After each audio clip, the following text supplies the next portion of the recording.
Good morning and welcome to my second of two videos. The first one was about Heineken chopping down a load of trees and no killer whales were harmed in the making of that video. This second one though is about the Tory West Midlands Mayor Andy Street. Yesterday I did a video with Elaine Williams talking about how important it is to vote, and somebody sent me this overnight. This is actually an article that came out yesterday. Tory West Midlands Mayor Andy Street posts new homes boast with a photo from Hertfordshire. The Tory Mayor Andy Street was ridiculed for bragging about increasing social house building across the West Midlands, but being unable to find a photo to show new homes in the area. So basically, in an appeal to voters, Mr. Street posted an advert on Twitter, which I won't call it X, which pledged to triple house building targets. "I'll triple the number of social homes being built in the West Midlands if I'm re-elected this May," he wrote. "We've set the bar nationally for house building, but as a region, we haven't built enough social housing. I'll ramp up social house building to 1,700 homes a year," he said on Twitter. But it was soon pointed out that the photo he had used to go with his promotion is a stock image from Alamy Photos, not a photo of actual houses that had been built in the West Midlands. The image can be found on the photo company's website with the caption "New build homes in the new Stortford Fields housing estate development, Bishop Stortford, Hertfordshire, England, a long way from Birmingham." A Labour campaign source said, "Just like the Conservative government, Andy Street has failed to build the affordable homes needed across the West Midlands. Instead of parading results in his region, he's stuck boasting about homes in Hertfordshire. Andy Street has run out of road. Voters have the chance to elect a Labour mayor on the 2nd of May to deliver the fresh start that the West Midlands desperately needs." Or you could vote for someone that isn't Conservative or Labour in the hope that we might get someone who isn't actually influenced by the World Economic Forum, which basically wants you and me dead. If they don't want us dead, then they do want us living in a digitally tracked 15-minute neighbourhood and not owning anything. The saying is, you'll own nothing and be happy, but the point is nobody's going to be happy under this new World Economic Forum digital prison plan, which both the Tories and Labour are buying into. A friend of mine who I spoke to yesterday has been campaigning for Labour for the last 10 years and said to me yesterday that she has now, I always said to her, Labour, not the way. But she's now defected and decided that she's going to vote independent because she's realised that Labour and the Tories are two boots of the same foot, two hands of the same puppet, two cheeks of the same arse. Mr. Street's promo photo is also from a housing estate that is unfinished. The initial outline planning permissions were granted in 2015 for Stortford Fields, but the house building programme is still not complete 9 years later.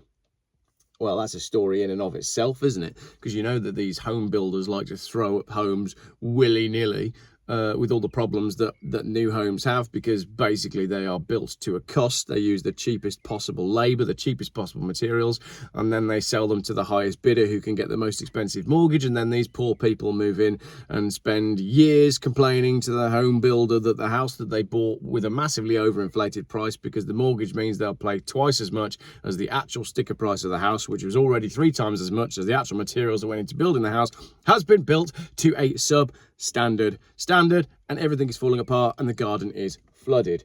The number of new social housing homes built in the West Midlands currently is between 500 and 700 a year, and Mr. Street hopes to increase the number to 1,700 by 2028. Mr. Street hit the headlines earlier this week after he came under fire for plans to merge the roles of West Midlands Mayor and Police Crime Commissioner. Oh, interesting. So he was proposing to merge the two roles, which is in line with what the World Economic Forum want to do. They want to have lots of these mayors that have got lots and lots of power, and then they can be involved in C40 Cities, which is an organisation which comprises all of these mayors and brings all of these mayors together. And C40 Cities is funded and influenced by some very, very, very bad organisations. And if you're not sure what C40 Cities is and how it connects to the Mayor of London and the mayor of plenty other cities, go on YouTube, open a new tab, type in Jeff Buys Cars C40 Cities and watch that video and learn who's involved. It's even connected to Hillary Clinton. So yeah, not good, Andy Street, not good. Meanwhile, Labour council leaders from across the West Midlands released a letter of no confidence in Mr. Street on Wednesday evening, slamming the tone and substance of his mayoral campaign. Mr. Street accused the council chiefs of gutter politics in response. Isn't it all gutter politics? A spokesman for Andy Street said this was a stock photograph used to illustrate future plans rather than to highlight Andy's considerable success in driving up house building in the region. His record speaks for itself. Under Andy, the West Midlands is on course to hit its target of building 215,000 new homes by 2031, the only region in the UK to be on track. This includes beating a target of 15,250 homes every year in the 3 years to 2021 and 2024.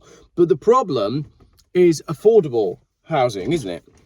And the problem with all of these big housing developers, who are all connected to government one way or another, is that there isn't, well, like, why? Let's say you buy a field, right? And you get planning permission for a field.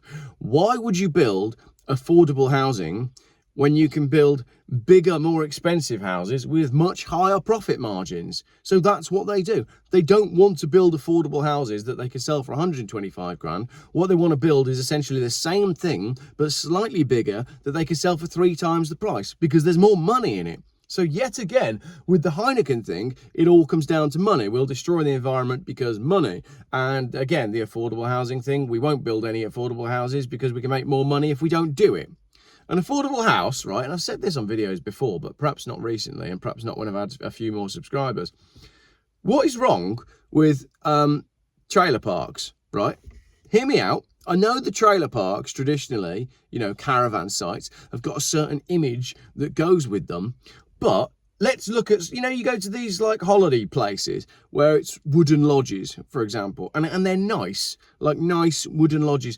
Surely wooden lodges have got to be cheaper to build than your standard new build house. What if we came up with a system whereby there was an affordable homes scheme for people who are working and want to buy a house with a lower deposit and a lower monthly payment and a lower overall price, but instead of buying an actual physical brick built house on some generic housing estate, you're buying a nice wooden lodge that's somewhere scenic and it's a lot more affordable.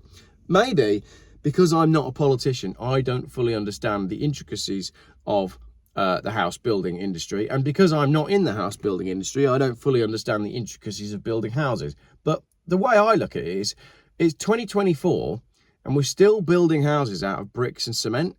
And I just feel like that doesn't necessarily always need to be the way. I wouldn't have a problem living in a caravan on a little bit of land. I wouldn't have a problem living in a log cabin on a little bit of land. Because the thing is as well, this is funny actually, when you go on Airbnb and you're looking for a holiday, you're always looking for like an aeroplane fuselage or a boat or a camper van or a caravan on a field or a log cabin. So why is it that we want to go and live in one of those when we go on holiday? But when it comes to affordable housing, we don't actually want to live in one of those. I don't know. Let me know in the comments what you think. I've always been confused by that because I've never really wanted to, you know, go and buy a new build house that's going to fall down and have my garden flooded and have all the walls built, you know, to the wrong angles, which always seems to be the way. Because I do enjoy watching these new home building snagging videos on Instagram, and I'm always shocked at the quality of some of these houses that are being built. So there we go, 2 videos for this morning. Let me know your thoughts in the comments. Thank you very much for watching.